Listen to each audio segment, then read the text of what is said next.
never faze me. They watch the steps that I be taking. That's why they say that I'm amazing. Been the top dog before the nonsense. I've always been a public figure. Now the frame didn't got too big, cause more people wanna get up in it.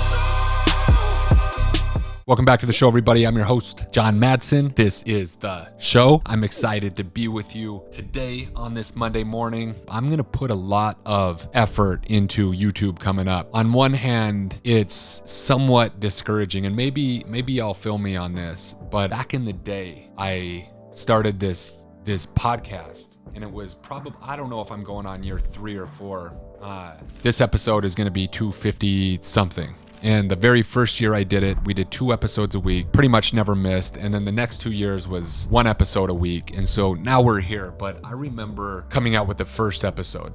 In the first episode, I think I got 12 listeners when I went into the back office and looked at the stats. And if anybody's ever started something, I mean, it's depressing for a lot of reasons and discouraging. You know, on one hand, I thought I had more friends than 12. Right? It's like, I'm telling everybody, you know, I put out this podcast, I'm excited about it, and literally only 12 people cared what I had to say. And if that wasn't discouraging enough, the next episode that came out, I think I had 6. And so not only was 12 bad, the episode must have been so bad that half of them left me. And then when I came out with episode number 3, there was like 4 listeners. And so the discouragement is there in the beginning. And so the people that have gone through this have maybe they had a big following before, and so they come out the gate really strong. But just so you understand where I came from, some of you, if you're brand new, you might think that you're seeing me all over the place, and I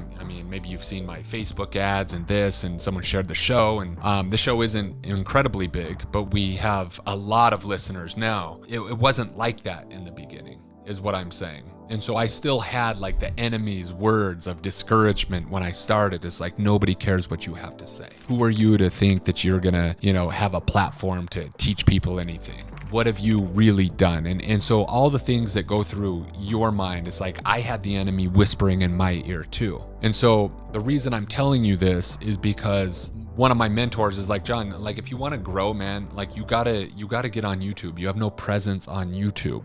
And I'm like, I know, man, but I've tried my best to be consistent on Instagram and Facebook and this podcast, and it's like I've left YouTube alone, and now I realize the mistake in that. Like I should have established this long ago, but I'm not. And so I've started to put out a couple videos on YouTube, and like this year 2023, you're gonna see me put a lot of effort starting like right now into building this subscribership to the YouTube channel. And it's the same discouragement that I faced in the beginning of the podcast. Is I go into the back office of YouTube, and it's like, oh, you got 100 viewers. And so my YouTube channel has all of these podcasts, but they weren't video. And so it's like, we'll get like 25 or 35 people who listen to this podcast on YouTube and not iTunes. And that's just because that's their platform of choice, but it wasn't done video. And so now I'm taking the video and I'm uploading these episodes and more stuff, not just these episodes, but like a lot more stuff on YouTube.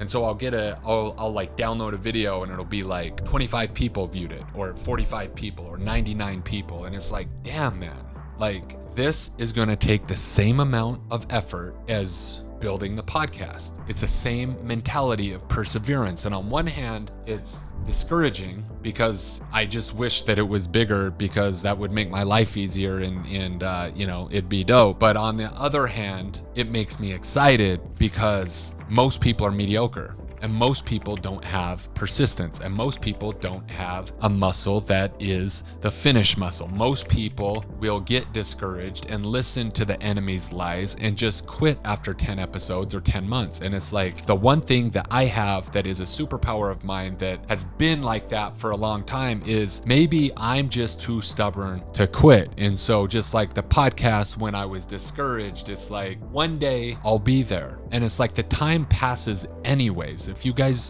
your parents, you understand this, like we're going to be celebrating another birthday for my daughter. And I think back, I'm like, dude, like 3 years went like that. And I'm like, the time is gonna go anyways. And so yes, I wish I would have started this YouTube channel 10 years ago or 5 years ago or 3 years ago, but the next best time to start it is right now. And so there's something that's in your life that you've been thinking about doing, and it's like, you come out the gate and it takes courage, but then it takes persistence, right? We are now, if you don't know anything about me, we are, when I say we, Superhuman is one of the fastest growing fitness coaching businesses in the world. And if I think back 3 years ago, it wasn't like that, but it's like there's this massive momentum. And so that's not even really what this episode is about, but it's like, I want to just share my journey, like diving into another platform. And so the cool part for y'all is, go on this journey with me, right? Go on this journey with me. Like I'm telling you right now that I'm going to put a lot of effort onto YouTube. We have 600 subscribers right now. And it's like, okay, cool. Like, what's it going to be at the end of the year? And then not just this year. It's not like I'm trying it. It's like I'm doing it. There is no try, right? Like I'm doing it. And so whatever the subscribers get to, it's like, what is it the next year, right? And that's where a truly committed person wins every time, because I won't be discouraged by the enemy. I won't be discouraged by the numbers. I won't be dissuaded by the next shiny thing. Like I am going in and I have perseverance that most people don't have. And therefore I will succeed because I have a persistence muscle that most people don't have. So if you're sitting around and you're thinking about, what you have like that in your life, it's like the only way to win is to start, and then the only really way to win is to never stop. So that was a little side note from what I was really going to go into this episode and talk to you about, which is having a target. So on one hand, what I just talked about is like that's the process, right? Of course, we can have a target, and we should have a target. And when I tell you the next story about having a target, and you combine that with what I just said about respecting the process and having commitment in your heart that is unwavering, it's like you then have a recipe that cannot fail.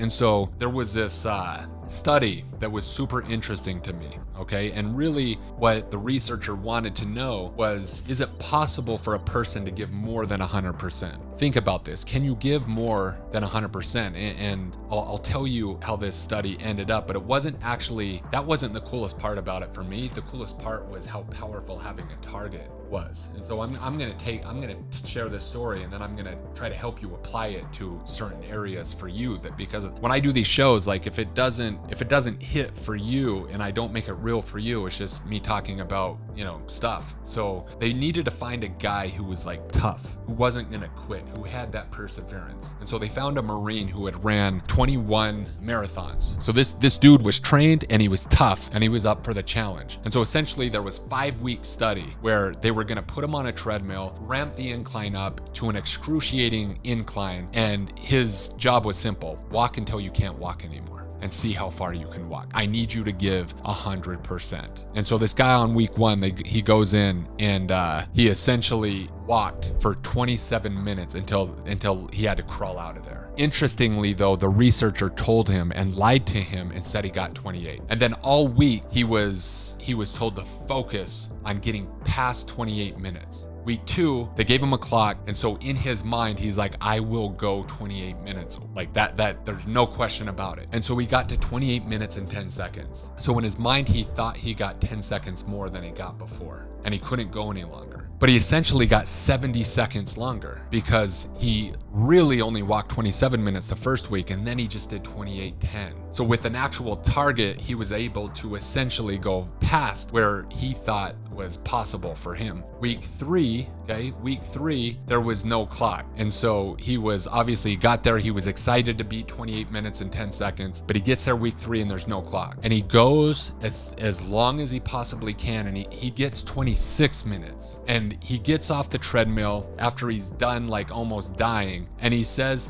like he thinks he set a world record. Okay, like in his mind he went past it, but like he has no concept of time, right? And so interestingly, the researcher told him that he had gone 28 minutes and 15 seconds. So he was told that he actually went farther than he went before. right? So now he went 28. So in his mind, he went 28:15. Week 4, he comes back. They give him a clock. They're like, can you beat 28:15? Keep in mind, he just went 26 the week before. He goes beyond the goal again. So because he has a target, he zeroed in on 28:15 with a clock that's measuring. He goes beyond the goal again. The last week, they take the clock away. They say, go as far as you can. He goes 26 minutes, 30 seconds. Again, thinks he set the world record. And then it was there that the researchers showed him what happened week 1, week 2, week 3, week 4, week 5. And so the lessons that I took from this is we all have a reserve capability beyond what we perceive as 100%. Like, I've noticed this going through some of the most excruciating winter conditioning, summer conditioning. And if you are, one of my teammates that we went through some of that stuff together, like, that we were pushed beyond our mental limits. Like, our bodies, we thought they were gonna stop, but we found a reserve, right? Like, we're more capable than we think. And so some of the, like, one of this lessons for me is like, this guy perceived his 100%, but he went beyond it when there was a target and focus, okay? And so also, like, one of the most important things that I got from this is those who have targets. If you have a target and you have a focused target, you will far exceed those who don't. And so think about this in your fitness, right? It's like, if you want to improve, but you don't have any knowledge of what you've done previously, you go to the gym and you think that you give all that you have, but it's just a perception and it's not factual. And so one of the fastest ways for you to make progress in fitness, and the reason we do stuff like we do at Superhuman, is because you can see what you did the previous weeks. And this one hack, this one training hack, will allow you to make more progress in a year than you've ever made in the last 10, because most people, I know this, go to the gym and they just start working out and they think they remember what they did the week before and in the month before, but they don't. And so what happens is, if you think about this study, same thing, like, imagine that it was a bench press, right? And when I used to coach people, literally thousands and thousands and thousands of people, combine guys, high school kids, and everybody in between, if they knew what they did the week before, and let's say they went 225, right? And they had 225 pounds on a bench press, and they knew that they did 10 reps the week before, and they were focused on 11. It's like going past what they thought was possible the week before is that process of progressive overload, right? And it can happen. It's not going to be exponential. It's not like this guy with the clock could just, make it to 2 hours, right? It's like, that's not going to happen. It's not like we're going to take 225 and just do it 100 times. There's a limiter at some point. But the point that I'm trying to make here is, if you don't go in knowing what you were capable of before and you didn't have a focus and a target, chances are that that most average trainees are going in there and they're working in the zone of where they've already been. And so they're not improving incrementally like people are who pay attention with targets. And so ultimately, we need to compete, not with each other, although that can bring some epic performances. But if I'm talking about my fitness, I'm competing with myself. It's me versus me, right? It's me versus me yesterday. It's me versus me last week. It's me versus me last month. And obviously the training programs have to be laid out in a way that there's proper recovery and you're not digging yourself a hole so that you can make improvement. It's like, there's a lot that goes into this, but in the most simplistic form. And that's why it was laid out in just walking. What this shows us is that if we have no ability to track targets, we're not going to go as far as if we had these targets that were difficult and doable, right? It's not like this guy was going to go from 27 minutes to like 40 minutes the next week with a clock. That's not possible. Notice that from week 1, he went from 27 minutes, they told him 28, and then the next week he got 28 minutes and 10 seconds, right? It was 70 seconds further, but it wasn't like we asked him to get 30 minutes. So this study is so interesting to me because it does show that you do have more capability than and some of it is in that reserve than you think. And then number two, if you're not focused on a target, you're kind of floating around, and that might be good for maintenance, but it's not going to be the thing that incrementally,